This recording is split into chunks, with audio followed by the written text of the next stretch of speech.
ગઈકાલે મળેલી ગણેશ સંગઠનની મિટિંગની અંદર 9 ફૂટનું જાહેરનામું જે પ્રસિદ્ધ કરવામાં આવ્યું છે એ બાબતે અસંતોષ આયોજકોને હતો, જેની રજૂઆત કરવા માટે આયોજકો અને ગણેશ મંડળ જે ખરું એ આજે પહોંચ્યા હતા કમલમ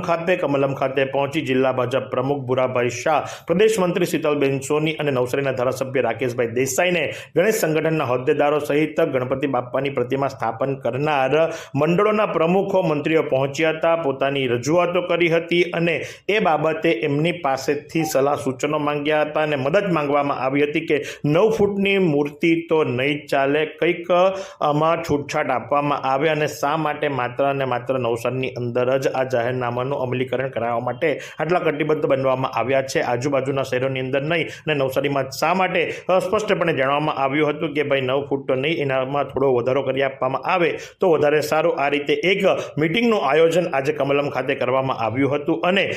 જિલ્લા ભાજપ પ્રમુખ દ્વારા પણ હૈયાધારા આપવામાં આવી છે કે યોગ્ય સ્તરે રજૂઆત કરવામાં આવશે અને આગામી 2 દિવસોની અંદર શું નિર્ણય આવે એ પણ જોવાનો રહ્યો.